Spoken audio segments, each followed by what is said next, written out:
Guys, welcome back to new video. അപ്പോൾ ഇന്ന് ഇൻസ്റ്റാഗ്രാമിലൊക്കെ ട്രെൻഡിങ് ആയിട്ടിരിക്കുന്ന ബൺ മസ്ക് ഇല്ലേ, നമ്മൾ വീട്ടിൽ ട്രൈ ചെയ്ത് നോക്കാമെന്ന് വെച്ചു. അതിനായിട്ട് നമ്മൾ ചെറിയ ബണ്ണ് മേടിച്ചിട്ട് ചെറിയ എല്ലാവരും വലുതിനകത്തല്ല ഉണ്ടാക്കാം, നമ്മൾ ചെറുതിനകത്ത് ഉണ്ടാക്കാം. അപ്പോൾ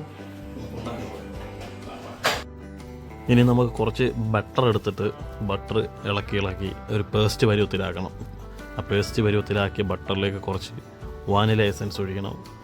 വാനില എസൻസ് കുറച്ച് ഒഴിച്ചാൽ മതി ഒരു ഫ്ലവറിന് വേണ്ടി. പിന്നെ അതിലേക്ക് മിൽക്ക് മെയ്ഡ് ആഡ് ചെയ്യണം. മിൽക്ക് മെയ്ഡ് നമുക്ക് എത്രത്തോളം മധുരം വേണമെന്ന് വെച്ചാൽ അത്രത്തോളം ആഡ് ചെയ്തേക്കണം. ഞങ്ങളിപ്പോൾ എന്തായാലും കുറച്ച് ആഡ് ചെയ്തിട്ടുണ്ട്, കുറച്ച് മധുരത്തിന് വേണ്ടിയിട്ട്.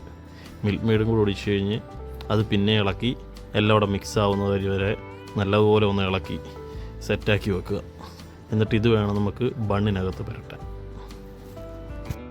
അങ്ങനെ ബണ്ണിനകത്ത് ഫില്ല് ചെയ്യാനായിട്ടുള്ള ഒരു പേസ്റ്റ് ഇല്ലേ, ബട്ടറിൻ്റെയും മിൽക്ക് മെയ്ഡിൻ്റെയും എല്ലാം കൂടെ ഒരു പേസ്റ്റ് എടുത്ത് നമ്മൾ ബണ്ണിനകത്ത് ആവശ്യം പോലെ ഫില്ല് ചെയ്ത് നമ്മൾ റീലിനകത്തൊക്കെ കണ്ടതുപോലെ ബൺ മസ്ക് എങ്ങനെ ഇരിക്കും അതുപോലെ സൈഡിലെല്ലാം തേച്ച് റെഡിയാക്കി എടുത്തിട്ടുണ്ട്.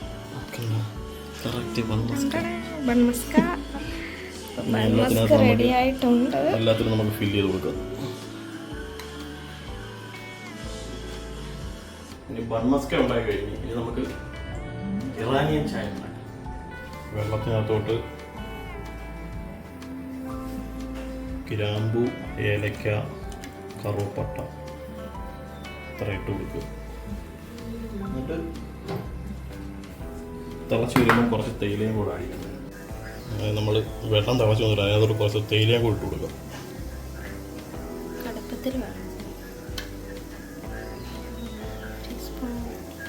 ഒരു സ്പൂൺ ഇട്ട് കൊടുത്ത് അത്യാവശ്യം കടുപ്പത്തിന്.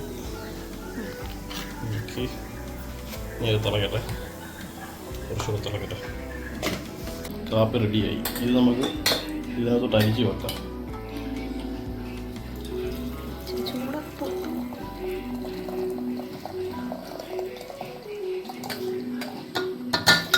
ഇതിനകത്ത് ഇരിക്കട്ടെ.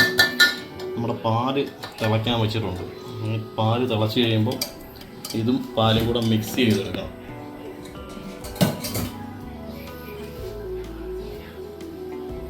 ഓക്കെ, അങ്ങനെ നമ്മൾ തിളപ്പിക്കാൻ വെച്ച പാലും റെഡി ആയിട്ടുണ്ട്. അത് നമുക്ക് വേറൊരു ജഗ്ഗിലേക്ക് മാറ്റി വെച്ചേക്കാം. എന്നിട്ട് ഈ തിളച്ച പാലും നമ്മളതിന് മുന്നുണ്ടാക്കിയ ആ ഒരു കാപ്പി കൂടെ മിക്സ് ചെയ്ത് വേണം എടുക്കാനായിട്ട്. അപ്പോൾ നമുക്ക് ഇതൊന്ന് ട്രൈ ചെയ്ത് നോക്കാം. ഇത് നമുക്കൊന്ന് തിന്ന് നോക്കാം എങ്ങനെ ഉണ്ടെന്ന്. ഉണ്ടാക്കിയതല്ലേ, ഒന്ന് മുറിക്കുക. അതിനത് ഉണ്ടാക്കുന്നുണ്ട്, സാധനമുണ്ട്. ഇനി ഇത് ചായക്കകത്തോട്ട് മുക്കുക. വരുന്നവരെല്ലാം നല്ലതായിട്ട് ഒരുങ്ങിയൊക്കെ വേണം അല്ലേ പാചകം ചെയ്യാൻ നിൽക്കുമ്പോൾ.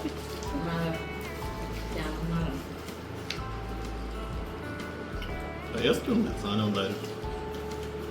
അതിൻ്റെ നമ്മുടെ ക്രീം ബണ്ണില്ലേ, ക്രീം ബണ്ണിൻ്റെ ഏകദേശം ഒരു ഇത് സംഭവം കൊള്ളാം എന്തായാലും ചായക്കകത്ത് മുക്കി തിന്നുമ്പോൾ.